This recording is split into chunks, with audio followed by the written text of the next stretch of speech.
even though I said there's many layers to it, and in all sorts of ways it's a very adult book. You need to know about 20th century, even 19th century history to grasp it properly. It's also a kid's book, right? Yes. There's a reason why it's a GCSE text. It says it's a fairy story it's in the very start. very simple. The writing, the word selection is very, very simple. The moral quandary is conveyed as well. Like, he gets injustice across in a very short and effective way, particularly with Boxer, for example. Like Boxer's character throughout the entire thing, he has, ironically named, pig-headed undying loyalty to Napoleon, of where he not only adopts I must work harder, he puts everything on his shoulders, but he says Napoleon is always right. He places his faith in the leader, and he is rewarded eventually, spoilers for a nearly 100-year-old book now, all of his hard work in building 2 mills. When he's really ill, he isn't given the pasture he's promised. He's literally sent to the knackers to be turned into glue and dog food, you know. And the cruelty of that, to get across that to a kid, of you never get the work that you're promised under this system, is a very effective way of communicating it. I say it's a kid's book. It's not a little kid's book, no. Is it? Because I mean, some of the animals, it says, gets their throats ripped out. Yes. I think. So, but the excerpt you read just a moment ago, I think it's fair to say. Well, of course, it's definitely fair to say, but just in case people aren't familiar with it, in the book, humans, people are, well, they're capitalists, really, aren't they? As described there by Old Major, that's sort of a classic Marxist or communist's description of the capitalist class. It's much like Mr. Burling in Inspector Calls. And by capitalist, I mean the actual owning class. I don't mean just anyone that lives in the West. Yes. I mean an actual capitalist who owns property and business and lives off the profits of things he hasn't produced. Yeah. And so, of course, to a Marxist, they're sort of your first enemy, in a way. They're the enemy of the proletariat, which is the animals in Animal Farm, isn't it? Yes. So I just wanted to make that clear. I'm sure most people watching this know that, but there might be a few that aren't. But again, just to finish on that, Orwell in Animal Farm never really, as you say, he hasn't really got time to. It's not really about that, is it? But he never really explores any of that in true depth. Like, is that a good way to look at the world or not? None of that is really explored. Especially because Old Major's death before he can see the revolution brought to fruition is treated like a tragedy, particularly when he presents them with the moralising hymn of Beasts of England. And it's treated as another tragedy when Beasts of England is thrown out in favour of Odes to Napoleon, right? But Old Major does end his opening speech by saying, "Remember, comrades, your resolution must never falter. No argument must lead you astray. Never listen when they tell you that man and the animals have a common interest, that the prosperity of one is the prosperity of the others. It's all lies. Man serves the interests of no creature except himself. And among us animals let there be perfect unity, perfect comradeship in the struggle. All men are enemies, all animals are comrades." And then says, "What must we do? Why, work night and day, body and soul, for the overthrow of the human race." So he's openly calling for the extermination of an entire race, which is the revolutionary Marxist rhetoric of rise up and murder your oppressors. Who are the oppressors? Whoever has more than me, this nebulously defined vampire-holding property class, as Engels once said. That doesn't seem to me a healthy way to begin any kind of construction of a utopian society. Because the exact kind of people you're going to get staffing it are the people most prepared to be the most murderous. And so, again, that reconciliation is never made in the mind of the author as to, is there something present within the doctrine that empowers people like Napoleon, or pigs, I suppose you would say. So like there where he said, just overthrow, never believe the lie that you can never have anything in common with a capitalist, a filthy capitalist. Yes. He's only looking after for himself. Yeah. He's only looking out for himself. What's the character? Is it Mollie, the horse? The horse who likes sugar cubes and ribbons in her hair. At one point she says, "Well, after the rebellion, will I be allowed any of those?" And Squealer just says, "No, of course not." I mean, she is the petty bourgeoisie, or the bourgeoisie, or sort of the lower middle classes, people that have got a little bit more than nothing, but not very much more than nothing. A middle class or lower middle class. Or, well, petty bourgeoisie is the perfect word for it, actually. Well, both in the novel, although it's not really gone into in any real detail, but in real life, they are absolutely to be exterminated. Yeah, explicitly by communists. Yeah. They are to be ground to dust, to be murdered. Yeah, she reminds me of a lot of... If you're a kulak, if you've got a little bit more than someone else, if the petty bourgeoisie, they're the first against the wall.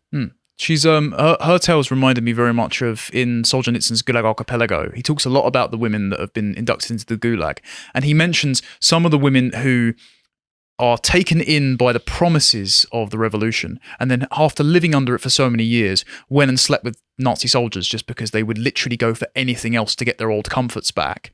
And then there are also women who in the camp had tried to make a little life for themselves.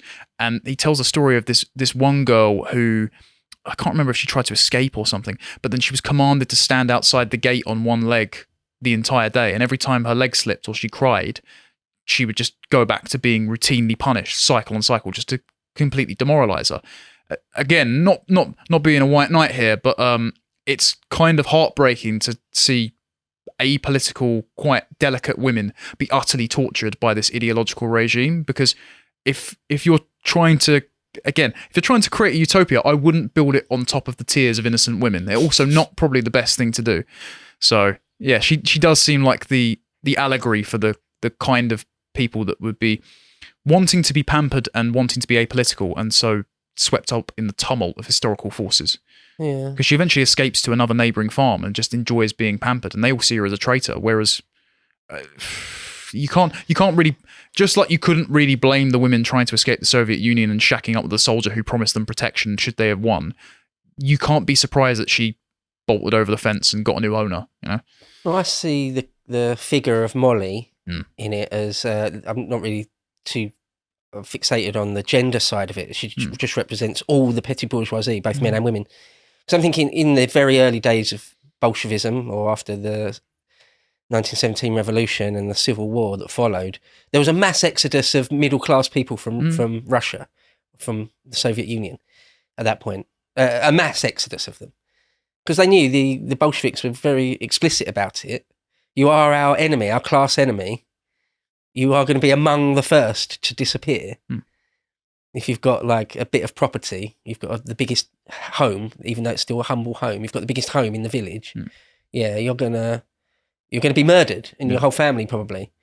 So there was, and the fact that Mollie just leaves the farm, because very few of the animals, is she the only one? Most of them just stay and just buy into it all, don't they? I mean, Moses the Crow flies away for a bit but comes back. But she's like the only big main character that just says, well, no, I'm out, thanks. Thanks, but no thanks. Well, yeah, for me, I think that's... I did want to... There was one of two or three characters I wanted to mention, because I find, even though it's a relatively small part of the book, I find that it's quite powerful when you appreciate Mollie as sort of the bourgeois, the lower bourgeois classes. So then what ends up happening is they all sing a rousing rendition of Beasts of England, having bought into Old Major's literal dream. Like, that's the source for all of his ideas. It came to me in a dream. Brilliant, let's start a revolutionary overthrow and upend all of our way of life for an old boar's dream. And then he kicks the bucket. Obviously, what ends up happening is that is one of the inciting incidents for the revolution that then eventually comes, because I'm trying to prompt my memory, but I believe it's because Farmer Jones mistreats one of the animals, and then they've just had enough, and they all just start nipping at his heels and chase them all off the farm. Well, he comes home drunk and fails to feed them one night, and I think it says they just had enough. They couldn't bear it any longer, I think it says. There's one point after that, just to very quickly mention, after Old Major gives his speech and all the animals are sort of, they have a vote whether rats count as animals or not. But the farmer comes out and shoots his gun just into the side of the barn, and they all sort of cow down and are quiet again. When I was re-listening to it the other day, that put me in mind of the 1905 revolution, where all sorts of Russian leftists and socialists tried to rise up, but were put down by the Tsarist authorities.